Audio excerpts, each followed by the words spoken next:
Kamoro moro maintiere nyakora mogier wakini machiegni weche manyien mag migago odiochieng' ma kawuono jood bura odok e od bura tok yweyo mar dweche 2 kama bende waluonu machiegni twak madhi timore mabende twak mokwongo matimore tok doho yande ng'ado ni Azimio e kweth mathoth e od bura. Kopogore koda mano nyakora mogi ng'wech mar laro kom mar AUC bende koro ochopo ng'iende kochopo chieng' ngeso to wabiro ng'eyo ayanga ni to komno ibiro kawo koda jal mane ka bende koro ikruok maka kod kacha dhi nyime kotenore koda weche makamago. Piny Kenya bende koro achiel kuom pinje mabende koro ochiwne namba kolore koda weche mag mibadhi ka Kenya namba 121 nyiso ni en achiel kuom pinje mabende nitiere kata mabende mibadhi nitiere kata obedo ni e higa mokalo Kenya nigi points 31, higa ni en gi points 32, nyiso ni nitiere lokruok matin, nyiso ni weche mag mibadhi odok chien matin mana kod point 1 to e pinje duto mag e alwora mar East African Community piny mar Rwanda ema otimo maber kod points 57 kaluwore ni mibadhi ok ng'eny ahinya kipimo koda pinje manitiere e alwora mar riwruok ma kamano. Kaw kamano warang'ane moko kuom weche ma wamiyo pek. Od bura dok e twak kawuono bang' yweyo mar dweche 2 ka wang' oketi kaka twak ma kawuono dhi bedo bang' doho ng'ado ni Azimio e kweth mathoth. Jotelo mawuok nyadwat mar Kenya owuok tung' mosuo kod jotelo makwedo wito oko piedho ji mamanyo upande. Wabedu jogo mohero kwe kaka wasebedo kwahero kwe pile. Kik wayie mondo ti kodwa gi josiasa. Jasiasa moro amora kik tigo jende matindo e yore mag ketho kwe kuonde mantiere. Rowere ma Homa Bay sayo josiasa manyayo tulo kendo kwayo jomatindo mondo kik yie ti kodgi.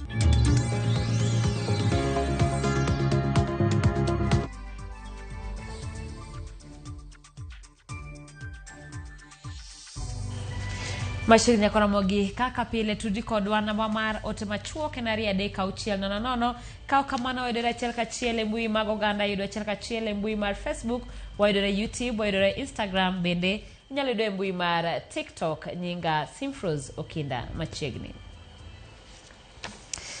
Kawachako ni jatend duond bura mar DAP-K Eugene Wamalwa seyo jatend piny William Ruto kuom temo tieko duond buche mobalo gi sirikande ahinya te gwenge mayudre Imbo mar Kenya.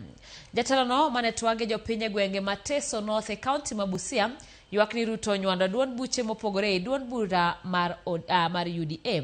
Wamalwa bende ne omedo ni nitiere chenro mar nyiewo josiasa mantie duond buche mabalo gi sirikal mondo omi Ruto sir koromo yiero mar higa mar 2027. Na sisi tumesema wenzetu, sababu ameweka mbinu wakati amepoteza Mlima Kenya, amekimbilia hapa kwetu. Kila wiki atakuwa anafungua kasoko hapa, ana launch transformer hapa, sababu anajua hapa Western ndio atakuja anunue kura zenu. Sisi tuwasema hivi, hii Western hata anunue vyama vyote. Amechukua ile ya ANC ya Mudavadi, ameweka kwa mfuko. Amechukua ya Wetangula Ford Kenya, ndio hiyo inaenda. Hata chama chetu cha ODM, jana wamekuwa Kakamega, wanaanza kusema, wengine wanasema tuko upinzani, wengine wanasema tuko serikalini. The Bible says a house divided cannot stand, my friends. Sisi kama wana DAP, sisi tumesema tuko upinzani, tuko upande wa wananchi, tuko upande wa Gen Z, tutasimama na Wakenya. Kawadhi nyimene jood bura mag Azimio kachiel gi mag Kenya Kwanza mauke kaunti ma Nyamira okonigi korema tiyo kamoro achiel e siro sirikal mar Manywanda mokelo kanyakla jatend piny William Ruto kod duond bura mar ODM. Kagiloso e kaunti ma Nyamira e kinde ma iyawo ayanga chenro mar chwalo stima e kor gwenge, jotelo go nyiso riwruok margi kata obedo ne giwuok e duond buche mopogore. Jafwambo marwa Otieno Daniel ni kod mathoth. E gweng' ma Sengera Nyamurwa e kar chungo dubara ma Girango North e kaunti ma Nyamira, jodubara mag Kenya Kwanza kanyakla gi mago mag Azimio chamo ngolo kanyachiel. Kaka giyako miel bende nyiso ni gin e twech achiel ka gikawo thuoloni mar nyiso lemo magipono koke riwruok mar jatend piny William Ruto gi Raila Odinga. Tunasema asante sana kwa our president Daktari William Ruto na yule mzee wetu the former prime minister kwa sababu walikuja wakashikana mkono wakasema tutengeze serikali ya broad based. That's why today our brother here, huyu mheshimiwa Opiyo Wandayi ni waziri. Nimejaribu kufuata hizi project lakini nilikuwa nagonga mwamba. Lakini Mungu ni nani? Akaleta broad based, ukaingia pale. Siku ya kwanza niliingia kwa afisi yako, kabla ya masaa 24 contractor alikuwa site.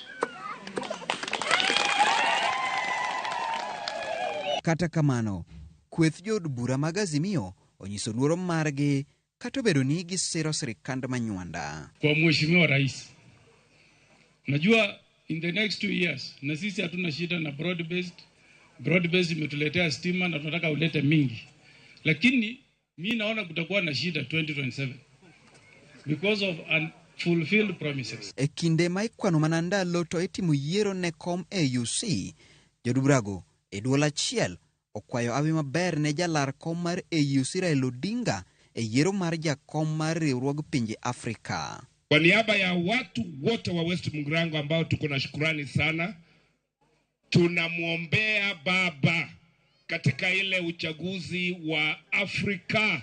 This is our prayer that baba sweeps that thing and we go into dancing mode. So hii wiki watu wa Nyamira wote tunaweka magoti chini tuombee mzee apate nini? Kiti AU. Tunaombea baba wetu Mheshimiwa Engineer Raila Amolo Odinga, kwa sababu on Saturday viongozi wote wa Afrika wataenda kupiga kura ili wamchague. Korka kore, jatend migao mar teko Opiyo Wandayi odhi nyime gi jiwo jotelo duto mapachoka mondo mi oti kanyachiel werani mano e yo mar tiyo ne oganda jo Kenya maonge nindo konchiel mar duond buche siasa. Any country that wants to develop must first and foremost have unity of purpose. Ndio sababu tunaendelea kushukuru Mheshimiwa Rais William Ruto pamoja na kiongozi Prime Minister Raila Amolo Odinga kwa kufungua ukurasa mpya kwa mambo ya uongozi katika nchi hii, kwa kuwezesha Kenya kuwa na serikali ambayo inaunganisha kila sehemu ya nchi. Otieno Daniel Ouma, Ramogi TV. Ero kama Dano Tieno kawadhi nyime ni rowere mag duond bura mar ODM e kaunti ma Homa Bay okojo siasa ma kaunti no kik ti kodgi e kelo koko e kinde rombe ma opogore kod liete. Rowere go wacho ni tim matiyo gi rowere mar kelo tulo osebedo kadhi nyime gwenge moko e kaunti ma Homa Bay mabedo sekelo kata hinyruok. Ne gilose boma ma Homa Bay kama bende ne gikwayo hawi maber ne ogai mar ODM Raila Odinga e dwaro kom mar bedo jakom mar AUC. Adwa kwayo jotelo te mawuok Homa Bay County ka ni wabeduru ranyisi mabeyo mar kelo kwe. Kutimo kamano to jomatindo man ng'eu bende biro dongo kamano koluoro jomadongo to kendo nyiso ranyisi mar kwe. Daher mar kwayo oganda wa e Homa Bay County e kinde machien ka waseneno ka lweny bedo e liete ma our politicians odhiye, lweny bedo kuonde opogore youths are targeting giritore kone gi kon mondo gidhaw. To daher mar kwayogi no oganda wa matindo waheruru tije lwedo nikech tije lwedo ema sani nyalo tim. Watimuru tije manyalo loko ngimawa e ngimawa makiny. Wan kaka jomatindo wan behind elected leaders manoyier. To jok ma bende dwaro kombe magintierego bende ratiro mar chik mar Kenya oyienegi mondo gidwar kombego. Koro ka ji oromo kuondego mana gi kwe to chenro mag dongruok emwane to gik moko timre kare. Jomatindo waeure lweny, waereuru kendo dongruok ema wang'i ka wadongore wan bende wawegi kwa timo tije lwedo. Wabedu jogo mohero kwe kaka wasebedo kwa hero kwe pile. Kik wayie mondo ti kodwa gi josiasa. Jasiasa moro amora kik tigo jende matindo e yore mag ketho kwe kuonde mantiere. Wabedu jogo mohero kwe kwa goyo siasa, wagoro siasa gi kwe kod muolo kod era nikech bang' siasa pod wadong' joka ng'ato, wadong' oganda achiel moherore kendo man odak kanyakla. Kawadhi nyime ni jod bura manyanduat mar piny Kenya okwedo gavana mar Trans Nzoia George Natembeya kod jatend duond bura mar Wiper Kalonzo Musyoka kalore gi chung' margi e wi okang' mane jatend piny Kenya William Ruto kao mar golo badho ma osebedo e chenro mar kawo pande e gwenge manie tong' piny Kenya gi pinje ma libamba. Kaotene gi jaod bura ma Wajir West Aden Keynan, Jotelo go wacho ni Kalonzo ginatembea jiwo sigu e kind oganda jo Somali gi oganda mamoko mapacho ka koro gidwaro mondo jotelo ariyo go okwang'uono ne oganda jo Somali mapacho kae. Groundless and irresponsible allegations made by the Honorable Kalonzo Musyoka, who has insinuated that this landmark reform is a political maneuver and plot to design to influence the outcome of 2027 elections. Such baseless assertions serve no purpose other than to politicize a matter that is fundamentally about the protection of human rights and the defense of the constitutional justice of these people who have been hitherto marginalized. Again, such a reckless statement coming from Honorable Kalonzo Musyoka, an erstwhile national leader. It's unfortunate. It's unacceptable. You are looking for votes, and you want to demean the very people who are supposed to vote you. No wonder he has been trying every election as an underdog.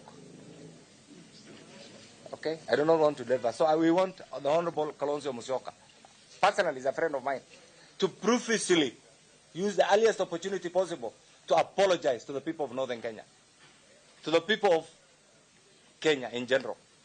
That statement was unexpected, unwarranted, and unacceptable, especially coming from a leader whom we have considered as a national leader. Yakoro mgimana kaka na wasengo od bura mapacho ka doke twak margi kawuono bang' bede yueyo mar giko higa mokalo. Jod bura go doke twak e kinde maparo mopogore imedo gol kaluwore kod ng'eto mar doho mayande oyango Azimio kaka kweth mathoth e od bura. Watudore kod jafwambo marwa Chris Owino achiel kachiel masani tiere kar od bura mondo nyiswa kaka ikruok chalo ne twaka makawuono. Chris Owino, kinyalo winjo adwa mondo mi ilene nyakwara mogi nigi e kinde ni ang'o madhi nyime e kar od bura ka bende nyiso ni jotelo kata jod bura oselieko ni machalo nade kotenore koda ng'eto mayande ogol koda doho mabende koro lero ni Azimio e kweth mathoth e od bura to kaka yande osebedo kama UDA emane omi telo mag kweth mathoth. Machiegni Chris. Erokamano mana kaka iselero odiochieng' ma kawuono od bura duogo kendo chako twak ta chenro mage e kalenda mar 2025 bang' kane od bura osedhi e yueyo mar dweche 2 higa mokalo. Odiochieng' ma giduogo kawuono kar 8:30 odhiambo. Tich ma ochomo jo od bura kinde ma gidhi chako chenro magi 8:30 odhiambo ma kawuono en chuo komiti mochung' ne tayo chenro mag od bura mong'ere kod dho ngere ka House Business Committee. Bang' ka gisechuo komiti ma kamano to Speaker mar od bura Moses Wetangula biro wacho ni jo od bura ni thuolo mar dhi yueyo motelo ne duogo odiochieng' makiny mar dhi nyime kod chenro mag od bura ayanga. Mabende biro e kinde ma doho mamalo jal buche 3 mag doho mamalo nyocha ogolo chik kama ne giseyo kata ne giwito oko bura mane ong'ad kod speaker mar od bura mamalo Moses Wetangula kama ne oyango kweth mar Kenya Kwanza kaka kweth mag jo od bura mathoth e od bura. Joyal buche 3 ne owacho ni speaker Moses Wetangula ne odhi ataro mar chik nikech ne onge neno moromo mane yango Kenya Kwanza ka kweth jo od bura mathoth e od bura, gino mamiyo Azimio la umoja thuolo mar bedo kweth jo od bura mathoth e od bura. Koro odiochieng' ma kawuono e kinde ma jo od bura dhi chako romo 8:30 en gima jo piny rito neno ni to bende jo od bura mag Azimio dhi ng'ado dier od bura kendo wuok e kama gisebedo gibet ka kweth jo od bura manok kendo dhi nyaka bad speaker kama kweth jo od bura mathoth bedie kose. Mago gin gik mwarito neno odhiambo ma kawuono. To ok an kenda, an kod jo od bura Homa Bay Town Opondo Kaluma madhi go kodwa mbaka mondo ng'iswa ni to kochopo 8:30 udhi chako chenro mag od bura bang' yueyo mar dweche 2 chakre higa mokalo. In ka jo od bura ma Homa Bay Town isebedo kweth jo od bura manok, to doho joyal buche 3 mag doho ne owacho ni Kenya Kwanza ne oyang ka jo od bura mathoth e od bura ataro mar chik. Odiochieng' ma kawuono idhi bet komane? Idhi bet korachich kose koracham mar speaker? System mar sirikal ma wantiego ma katiba ma wantiego sani noketoni oyiene jaod bura bedo komohero. Aparo ni jowanenoga ka samoro wabedo koka chich, samoro bende wabedo koka cham mar speaker. Ma en system miluongo ni presidential system ochalo ma Amerika cha. En ok en kama ne wantiego machon, mane wantie gi the government side kor sirikal mane nyalo paro ni wajumbe mane yiero ministers. So ne gibedo koka chich to leader of official opposition to gi jo upinzani bende bedo koka chama. Mano ok en sani. Sani bunge te en opposition against government.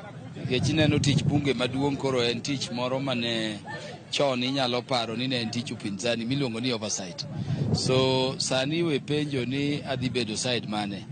An abedo e od bura kaluwore gi side ma chunya winjo kamit go chieng'no. So adhi neno seche madonjo ni komane mamit. Then kono ema dhiye kaka jatimo pile cha.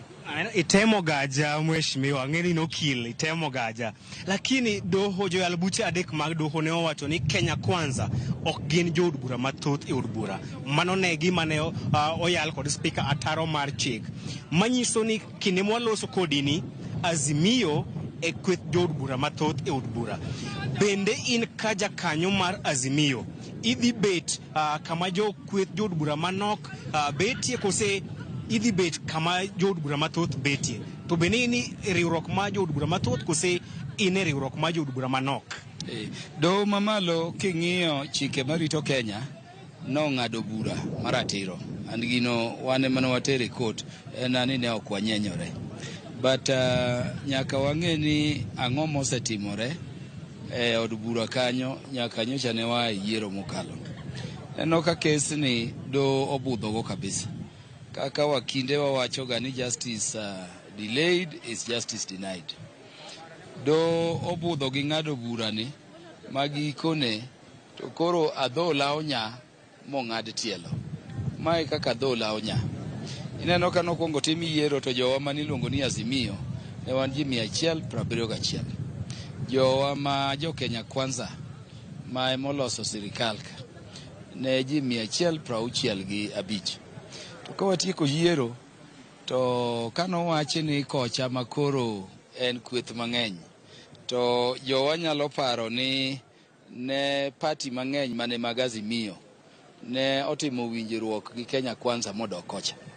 Mamoko kuom party go unyalo paro party mane iluongo ni MDG ma David Ochieng nodhi kocha, party mar Dr. Alfred Mutua niluongo ni ok luong ni pa niluongo ni ang'oa macha bende nodhi kocha ma Dr. Maendeleo Chapchap bende Mutua no inyalo paro ni odhi kocha. Sani en minister kocha. Party maniluongo ni PA mane mar Amason Kingi inyalo paro kano dok kor Kenya Kwanza ma Amason Kingi bende koro yier gi jo Kenya Kwanza go speaker mag Senate gi chama mamoko. Chama mano hinyowa ahinya ne en UDM ne nigi wajumbe 5 odhigo kocha dichiel.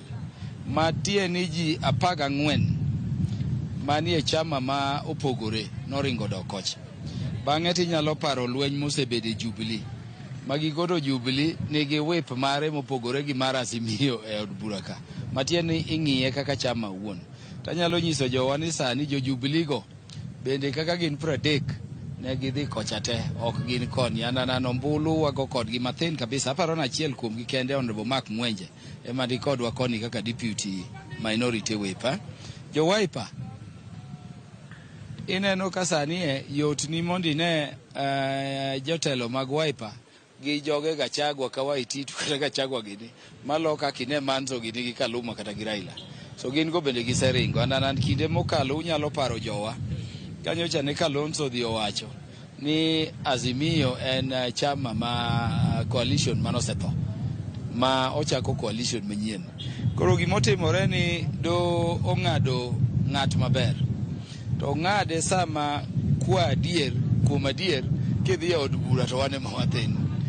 Nyaka wang'e ni sami wacho ni majority tieni kacha bedo ni en kar demokrasia kaka ung'ade kakitimo. To ka uthindo luongo ni majority to dhi timi nade? Sama uluongo ni majority ni wamorgo, tanyalo nyiso jowa ni in terms of benefit minyamako gi lweti odhi na chenjo nying Junet gi nying Mili. Ka ok watang' to wanyalo wito nyaka kombe e committee moko mag oversight kaka PAC, kaka PIG, kaka Committee on Implementation mwarito ka nikech ing'eni chik wacho bende ni sama iyiero jotelo ka jok manie committee te ni gombulu achiel. To bende wacho ni committee ma oversight kaka PAC, PIG gi mamoko go sama iyierogi to ng'ata nyalo bedo jakom mak mana jok ma party gi oloso sirikal. Ng'eni dono wacho ni chama manyocho dhi ka Kenya Kwanza kate pok odhi kisheria. So yot mondo gikaw joka to gikete chama wagi gi joma independent apar manodhi korgi ka to gimiyo positions mane wan go. Gimomiyo ananeno ni gini nyaka wang'iye matuta. Namba 1 nyaka wang'e ni High Court ng'ado bura e weche mag interpretation mar katiba. To ok en the last court. Gino biro dhi e Court of Appeal, gino dhi nyaka e Supreme Court kucho. Namba 2 nyaka wang'e ni e siasa nitie gimiluongo ni interests. Okay? Koro ananeno ni gini wang'iye matut. Wang'e ni to kako biro ni ere gima wanyalo yutho kuome moloyo ni nago koko ni majority to gimiyude to onge. So nyaka wang'iye matut kako ganda. Japiny koro penjo to kata kiwacho ni bura ni omiyo jo ODM kata Azimio ratiro, lakini ratiro no obiro bang' thuolo modeko. Bende urwake kose udhi wacho ni bura ni kata ratiro ni obiro da kodeko wawere kode. Wadich gi gik mang'eny ahinya sani. Sani ng'euru ni wan gi yiero ma dhi timore tich auchiel cha. An pachwa te nitie kanyo. Samoro gik mineno biro kaka bura mano ng'adi ni ka wadonje gi wiwa to nyalo na medo ketho gik moko e kinde ka. Gineno ka sani nyaka londo ng'eny gi wach mar ODM gi kwe i ODM, nyaka londo ng'eny gi weche matimore e Kenya ka gima timore. Gigi samoro jo ok ong'eyo to jomoko tiyo kode mar penjo ni to ka gigi timore e Kenya ere kaka Raila dhi konyo Afrika ka ok onyal konyo gigi. Mane siasa migo oko kucho. So nyaka wang'i gigi matut kaka jogo mosebedo. Adwa wacho ni asebedo gi ng'eyo ni gima ne do mamalo ng'ado osetere do mar appeal, Court of Appeal. Nda wacho ni king'iyo katiba to amata ma concern constitutional interpretation kaka ma biro dhi nyaka e Supreme Court kucho. So gima wang'i kaka oganda ni to gima ne do wacho ni ere kaka wanyalo tiyo kode mondo wamed tegore kendo ngirore e sirikal to gi erito ibunge kanyo maloyo ni gona koko ni dhi. To adwa nyiso jowa ni bura mane do ng'ado to wayiego kendo wamor ga ahinya. En bura mane watero through some people. Kapok itieko mheshimiwa, penjo mogik en kalore kod bura mane ong'ad kod Joel Buche adek go ni Azimio kore kweth jood bura mathoth e od bura. Bende nyiso ni tend Azimio wan kod jatend jood bura manok Junet Mohamed odhi kawo lemo ma jatend jood bura mathoth wan kod Mili Odhiambo jaleg kweth jood bura manok. Odhi kawo lemo mar Silvanus Osoro mar jaleg jood bura mathoth kose. Bende wan kod geno ni ODM dhi kawo kombe mag tend jood bura mathoth e od bura. Ne wawacho ni gigo nyaka wabed piny kaka chama ma wakuoth monde. Nikech anyisi ni sani kaka chama mar ODM nyalo paro kochakore nyoro ne wan e tweyo gi lemo. Koro wigni tene walando tweyo gi lemo nikech wadwa keto pachwa kacha. Ng'eny jowa bende dhi oko dhi Addis Ababa, mamoko loso chenro mar wako baba koduogo. Koro ka wasetieko mano to wabiro bedo piny kaka jo ODM to wabiro ng'ado bura marito ratichwa gi ratich oganda kaka chama. Oksani. Nyakora mogi mano jood bura ma Homa Bay Town Opondo Kaluma ma olero ni kata odoko ni doho nyicho golo chik ni kweth mar Azimio e kweth ma jood bura mathoth e od bura.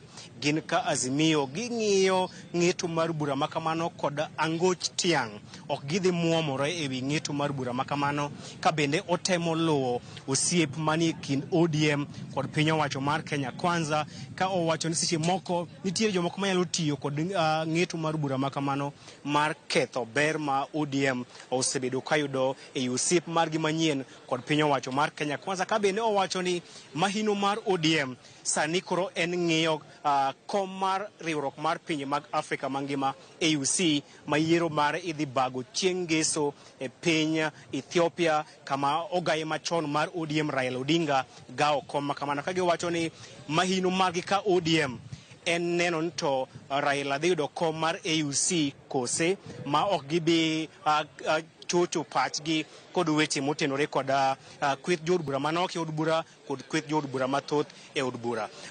Mago weche mag Opondo Kaluma magibiro ka odiochieng' ma kawuono ka aselero chenro mag od bura chakore ayanga kar saa 8:30 bang' ka od bura nyicho osedhi e yweyo mar dweche 2.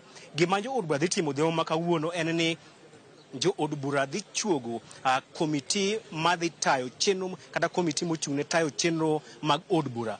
Bang' ka jo od bura osechuogo komiti makamano, jo od bura biro dok tijegi ma pile ka pile, kata idhi loro chenro mag od bura dhi rumo odhiambo ma kawuono nyaka odiochieng' makiny, kama chenro kaachiel kod twak mag od bura biro chakore ayanga. Kod odiochieng' ma kawuono gima pek ahinya e od bura onge. Gima pek en mani od bura dhi chuogo komiti madhi tayo chenro mag od bura, bang'e to chenro mag od bura idhi loro nyaka odiochieng' makiny. Gima warito neno en ni to bende Azimio dhi bet e lwet spika korachich, mano kamonego bed ni betie kod kweth jood bura mathoth, kose gibiro dhi nyime kod bet e lwet spika koracham kamonego bed ni betie kod jood bura manok. Mago e gima timre e od bura, kendo wabiro minyi kwaramogi ler e weche magwa ma saa 1 kod weche ma saa 3 e yo mang'ith. Erokamano ahinya Chris. Aneno kaka jasiasa ma bende en okil otemo keto wach maket koda mano kata kalore koda ng'eto mar doho, gima nyiso kaka jo Kenya ni weche mag chike gi weche mag siasa waweyo e lwet josiasa, mak mana wabiro neno ni to od bura biro timore nang'o kotenore koda ng'eto no. Bende Opondo oseng'iso ne ber ma giseyudo ka gipimo gin kaka jo Azimio, gineno ka gin kama ber moloyo, kendo ponono ni chik no olurondi to nyalo ketho ber maende gi. Erokamano nya Chris Owino, wabiro yudo report machalo kamano kendo kuomi e weche manyien mag Oimore. Erokamano nya mano reporter marwa Chris Owino ka bende ne leronwa ni to ang'o ma dhi nyime odiochieng' ma kawuono ka od bura koro oduogo tok yweyo mar dweche 2 kotenore koda bende kata kimedo koda chik maende gol koda doho ma bende koro wacho ni Azimio e kweth joma thoth e od bura. Ka kamano nyakoro mo gimano bende matero wayweyo mokwongo chenro en mar migago saa 7:28. Aneno ka ote molo kanyo Ramogi TV and Daddy Wood Samson kawuok game back Kalare, Awinji Makara gi min oda Jacinta Auma. JODM wepimo wiwagi siasa manono kang'eyo ni JODM mane mochwanyi. Ramogi TV waol gi jo siasa ma weche gi siro mana iyegi giwegi, to jogo mane oyiero gi to sandore yo wuoth pi gi moko kuom yore gidak mana broad based government Nyarumba kawuok City Bay. Ramogi TV aneno ka wacho ni ineno wakain molem ulemone baba mondo mi ochop AUC. Nyako Ramogi aneno ka wache ma Kaluma wacho no kodhi maber koda moko kuomu, mak mana wachiw thuolo mar neno kaka weche gi biro dhi nyime. Ka kamano wakawiyo machuok, kik idhi mabor, wadogi weche manyien mamoko.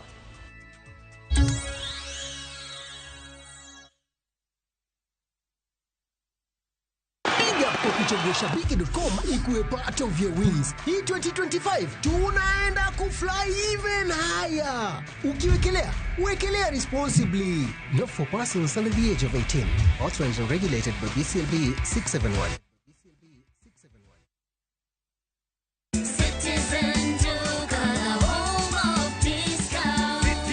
Fuel your day with Citizen Duka and Quickmart. Get a breakfast snack pack, mandazi, egg and samosa at only 95 shillings. Or lunch pack, bowls and soda at only 145 shillings. Simply dial *487*5#. Choose your item, pay and pick up at your nearest Quickmart.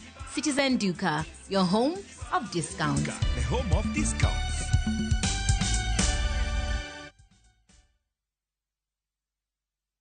Europe awaits na View Travel. Join our 10-day European adventure from April 13th to 22nd, 2025. Explore Belgium, Czech Republic, France, Germany, and the Netherlands with tours in Prague, Amsterdam, and Paris.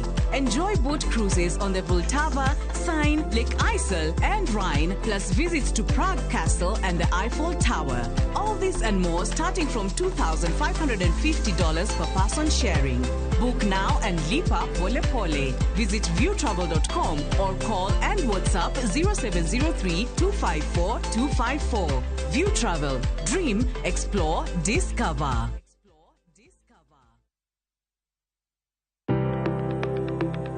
En gima konyo e ngima mapile, to ok en gima ng'ato dwaro e ngimane. Bedo gi ngima maber miyo ng'ato dak e ngima maber. Kapok achopo kama dhi osiptal mamiya yath, ang'oga ng'o manyalo timo. Riwri gi Ruth Otieno e penj laktar, ka wakelo ni paro mag jolony, paro mag reso ngima ji, kod sigendni majiwo ji. Sickle cell en tuo mawuok kuom jonyuol. Koro ka ji pok okendre, ji onego gidhi e pim mondo ging'e ka gin gi gene mar sickle cell. Kochakore gi lony manyien mag thieth, nyaka e yore mag thieth makonyo. Wan gi gik moko duto madwarore. Ka iwinjo kaka iwuotho to kawira maki wi bari seche te idhi adhi osiptal wacho ni an adwani mondo kawuono pima remo. Penj laktar. Wuok tich nyaka tich abich, saa 12 odhiambo. Mana e Ramogi TV.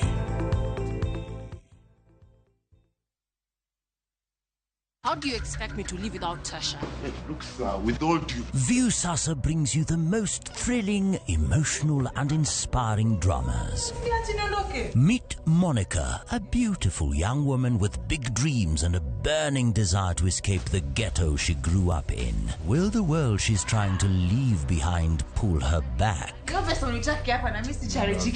In Ahadi, surprise! Hans, an orphan, returns home to face his late father's will. He's expecting money, but Hans lied. On Makanika, there's a talented musician who just needs one break. I have no time. Give him a chance. Will his music career survive, or will the streets take him back?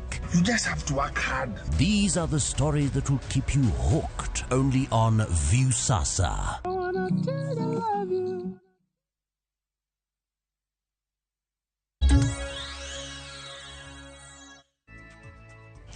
Machiegni kendo jatend piny Kenya William Ruto kwa jotend pinje Afrika mondo ka okang' manano ni agenda ma higa mar 2063 ochak loso chenro mage kowacho ni jotelogo ni kod ting' mar dongo pinje Afrika ka gitiyo kod agenda moseketi mar 2063. Ruto wacho ni jotelogo nyaka koro tim kinda maneno ni gitiyo gi mwandu mayudore e pinje Afrika e gero pinje Afrika kendo nyayo kit telo makare kaka yo mar chwalo Afrika mbele e kinde pinje mamoko. No wuoyo mar 42 mar Africa Union Development Agency New Partnership for Africa's Development mano kelo kanyakla moko kuom jotend pinje mag Afrika kawuono.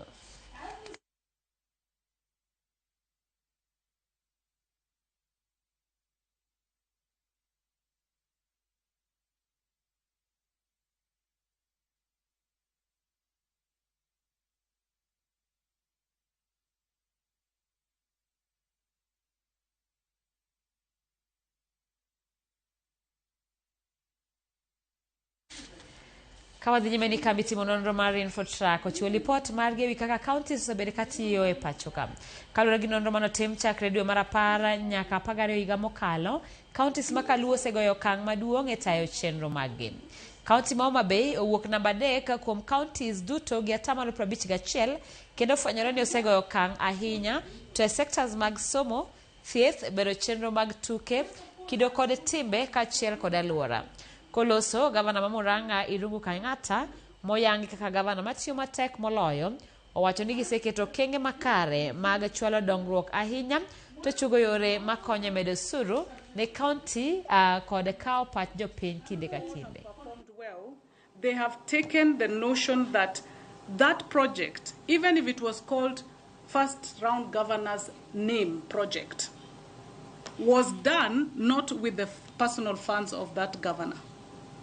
It's a county government project, and therefore, when you look at it that way, and you actually endeavor to complete it, it accrues the benefits through. We have tried a collective effort through members of the county assembly, the executive, to come up with specific programs that targets the common man, a larger group of beneficiaries, endeavoring for equity, so that each ward has an equal chance to development.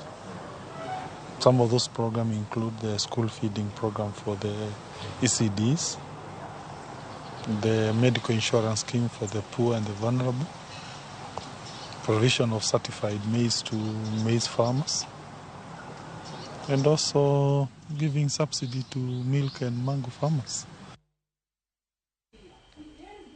Duol makedo gi mibadhi e pacho ka EACC ukoko kendo kwayo tiyo kanyakla gi jopiny e kedo gi mibadhi e pacho ka. Kagitwak e kaunti ma Narok e kinde yawa yanga nyasi mar tiego jopiny e wi kedo gi mibadhi. Charles Rasungu man jatatije mar EACC bade maho mar Okako yango ni ber ka jopiny ng'eyo tije duol no kaachiel gi tiyo kodgi kanyakla. Nyasi no nokelo kanyakla jopiny kaachiel gi apisas mag EACC.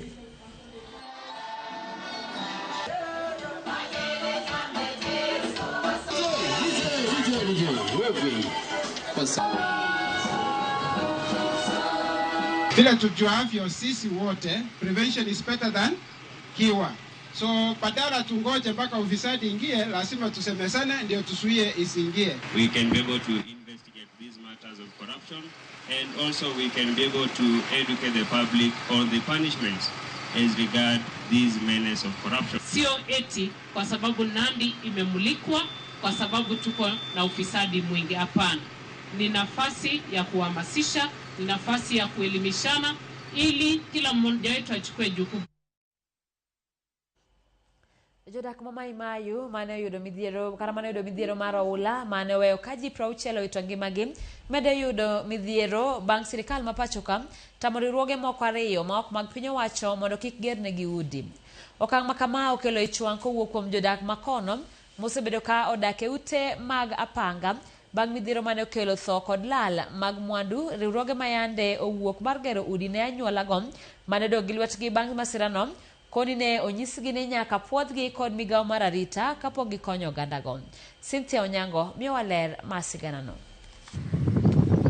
Jodak mama Imahiu mane oyudo midhiero mar oula mane oweyo ji maromo 60 ka owito ngimagi koro ywak ne sirikal mondo we riwruoge ma ok mag piny owacho gernegi udi malong'o ma ginyalo dakie bang' sirikal keto ageng'a e chenro ma kamano ma ok onyisogi gima omiyo geng'gi.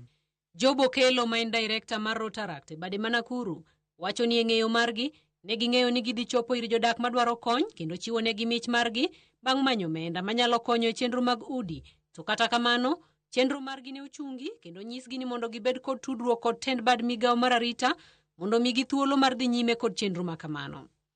Olero ni kaluwore kod ageng'a ma kama omenda mane giseketo tenge ne chenro mar konyo jogo mane gigeto inyalo kete chenro mamoko kaluwore kod deko mag yore mag sirikal. We thought when we were introduced to the area elders and the beneficiaries, we could come and just gift them the houses. Now we are told that we cannot start until we get some approvals, which is a bit surprising. So what we have decided is we'll just come, talk to the beneficiaries. We have the funding available to give them, but if it proves a bit difficult, what happens is there are a lot of needs out there.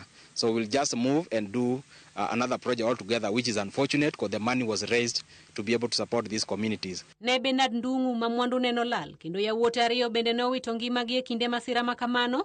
Owacho ni ma ok en okang' makare kaluwore ni jatend piny William Ruto owuon ne olimo gwengego bang' midhiero mar oula kendo singo ni biro migi kony madwarore. To nyaka sani onge gima sirikal osetimoe ka imedo mana keto ageng'a ne joma chunygi ng'won madwaro konyogi. I lost my lad, my house with all the households, but even most painful, I lost my 2 sons, who I miss very much up to date.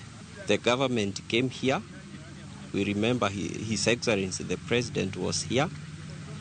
And while here, he promised us that his government will resettle all the victims. We don't understand why the government would, fail to resettle us. And they have all the resources. And they become also a barrier when we have a well-wisher who is willing to resettle us immediately. Reverend Stephen Mwaura mane olalo ji adek e anyuolane kaachiel kod Rose Wanjiru wacho ni deko mar sirikal yudonegi kar jot makare ok nennegi makare kaluwore ni lo ma idwaro gednegie bende en margi ma ginyiewo ma ok en mar ng'ato. Tuliambiwa ya kwamba mwezi wa 6 tutajengewa. Jambo ambalo hatujawahi kufanyiwa hata siku ya leo. Serikali iliweza kutunyamazia. Hii ardhi sio ya kupewa. Hii ardhi nililipa, nilinunua. Niko na title D ambayo inasoma majina yangu. Kwa nini nakatazwa kujengewa na wale ambao wanabeba mzigo wetu? Serikali yetu ilinyamaza kutoka wakati tulipata hii janga. Walitupea ahadi na mpaka wale ahadi ijaitimika. Sasa tunauliza kwa sababu saa hii tumepata wasabaria wema. Si wakubali sisi tuendelee na maisha yetu tujengewe. MCA mar gwenge makono Eliud Kamau to wacho ni riwruoge go ne ochikni mondo kal kuom sirikal kaluwore ni lo makono yande idwaro mondo ng'ira ng'iny margi mar siro weche gedo kod dak ka jobo kelo mar Rotaract kaachiel kod nyawadgi Shamsha Girani to kwayo sirikal mondo migi tich mayot mar konyo jogo mane oyudo midhiero kendo gol ageng'a makikorgi to gineno ni onge tiende. This is an area of like 30 to 40 acres, and this is where almost 25 people lost their lives. From the DC's office, we are told we need to get a letter from the PS, which to us is a bit difficult because we have done a lot of charity, but we haven't found a requirement like that. So all we are asking is make it easy for us to be able to help. Cynthia Onyango, Ramogi TV.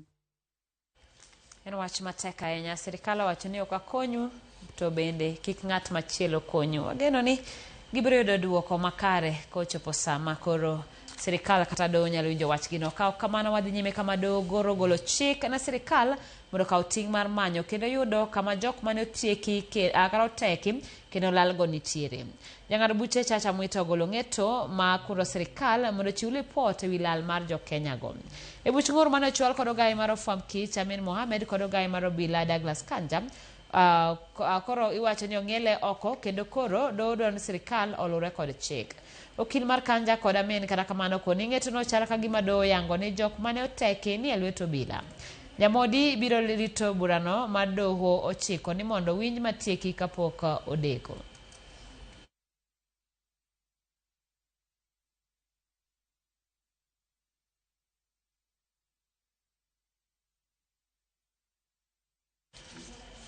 Piny Kenya obedo namba 121 kuom pinje 180 e weche mag mibadhi kaluwore kod nonro motim kod riwruok mar Transparency International.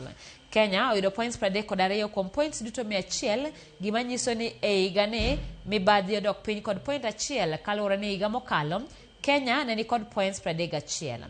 E alwora mar East Africa, Rwanda ema oyudo points mathoth 57 makete kaka piny ma mibadhi tinne e kind jowadgi e alworano. Piny motimo maber ahinya e piny mangima en piny mar Denmark mani kod points 90. Kiluwe machiegni kod piny mar Finland gi points 88.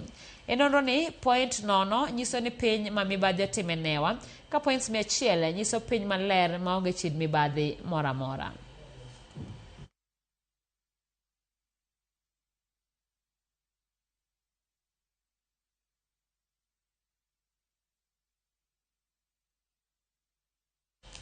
Migao mar thieth kotenore kod tenda rita kwe gwenge mag Suna Oruba location e sub-county ma Suna West dhi nyime kod timo apedha ne jogo maliekore kata maluokore e aora ma Migori kaka yo achiel mar kedo kod tuoche kaka kachocho.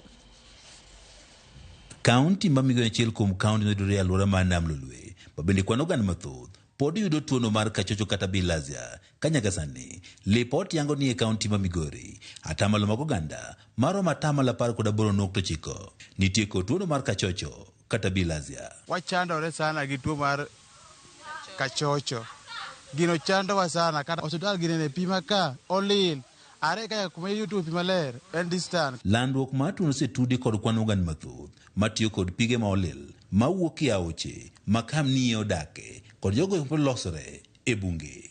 Tuo mar kachocho gi dholuo hinyo jodak makarwa ka ahinya nikech kwa winjo report kata mane miechwa jogewa mang'eny tuo ni gin godo to kaka wang'eyo ni tuo ni biro nikech pi mwatiyo go ok ler. Mako ne gi nyithindo kata joma dongo bende tamore kachocho ni otamogi.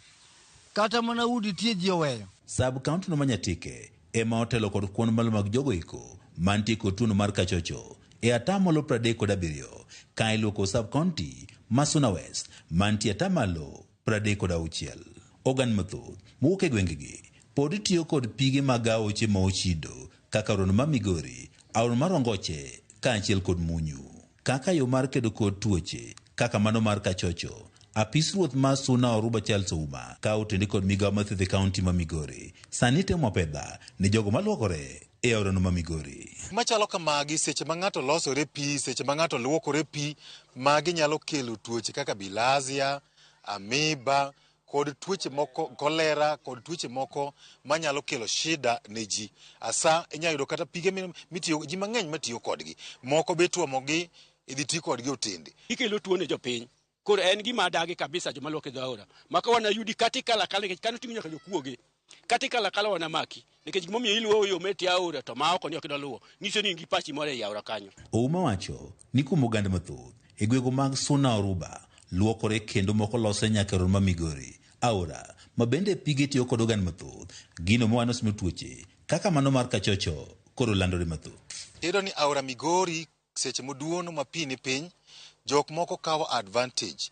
Gidhi giluokore aora Migori, moko be losore ei aora, kendo pollute pi ma ji bi konyorego. Wasebedo gi jo public health kaachiel gi security officers ma Oruba, ng'ata mwadhi yudo ka luokore aora Migori duk, in wabiro maki kendo wabiro luoko kodi sheria. E seche ma bende itemo pedha ni jogo maluokore aorano ma Migori ma okuom oganda e gwego mag Suna West dwaro mondo koro piny owacho koro migi pi maler mondo koro kik giti kod pige mag aoche molil ma bende osebedo kamiyogi tuoche. County government nyiso nokonyowa pika. Pok giyawo pigni mobedo malach. Pok gigero pigni mondo pigni obed kaka onego bedi. Mondo jo area makagi oyud pi mondo gimodhi. Gitiyo gi mana pi mongoche. To pi mongoche ni en pi molil. Pi mar ongoche ni kelonwa tuo mar kachocho, ohinyowa. Koro wakwayo sirikal ni koyie to kelnwa pi maler mondo okonywa. Ka opogore kod geng'o tuoche ma ikelo kod pi molil, ruoth mar Suna Oruba Charles Ouma wacho ni nitie jogo eko maluoko odiechieng' alanga e aorano ma Migori e chuny boma ma Migori. Gino bende koro kelo wich kuot ne oganda kaunti ni. Jok moko be luokore machiegni gi dho skul, kama iluongo ni Deep Primary School, piny mare kanyo. Kendo miyo ka nyithindo ka giluokore piny kocha, nyithindo ng'utgi ka nenogi, omiyo gima chalo kama ok wabi yie kata dichiel, nikech wasebedo kwa wuoyo kodgi gi mos to gigolo teko margi kendo giyenyo. Nikech luokruok aora Migori en gima kelo tuo to kelo wich kuot. Nikech odiochieng' ng'ato lonyre duko chalo kaka jajuok, ji kalo to kendo nene teno jachiro luokore aluoka. George Juma, Ramogi TV, Migori. Jakoromogi ochako kawo yie machielo, aneno ka Migori to namba di okiwacho nyingi to kang'eyo ni penjo Migori, namba mar Migori kotenore gi weche mage. Ramogi TV nenore maler e gwenge mag Kanyakwar ka wan gi jaoda Sheila Nyarabandu gi nyithinda Gildan kod Daisy Anabeni Rao wuod Kanyakwar. Erokamano waol gi siasa ma weche gi siro mana iyegi. Aparo ni ote makamano nasesomo. Ramogi TV ler maratari e piny Seme Kaila Siala School ma Otoidan man Nyaringa Alfred awinjo migago makare ahinya kantiere kare. Erokamano neno kanyo ote makamano. Waringo wadhi e duka matin pod wadong' gi weche mamoko kik ilal.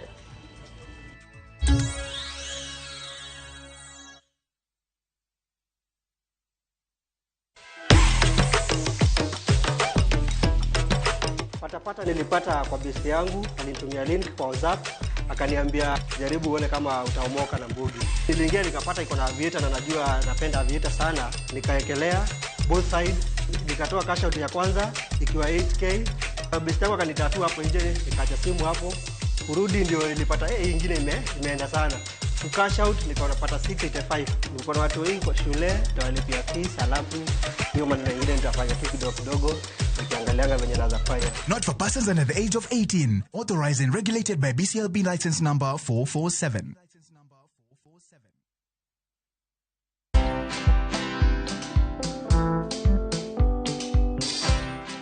My brother, chekini story flani la penjuzi mtani record manze.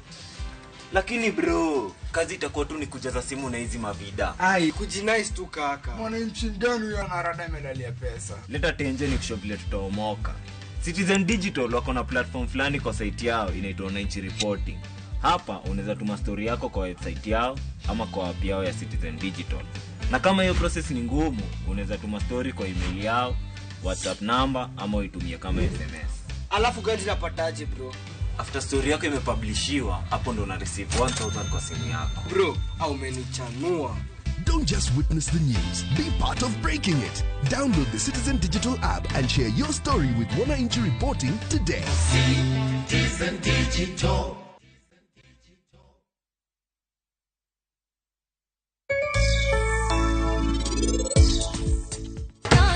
Kushi, benin kare, hapo ni dwaro, tudongo wanyalo dok, kuma wae. Nango, idwani monda wukai nango. I have found my love, Arvi.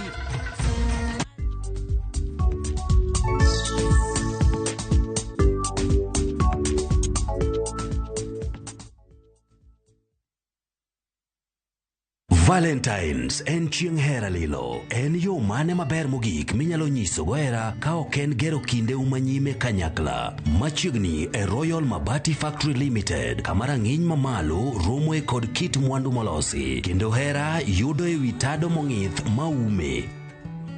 Yud ber mag deals mamit, nengo mogore piny. Winj ber mar keloni nono maonge chudo nyaka e dhot ei pacho kae mangima. Gochnwa e 0723883. Go oda mari kawuono kokale www.royalmabati.com. Chike kod weche mantie nyaka lu.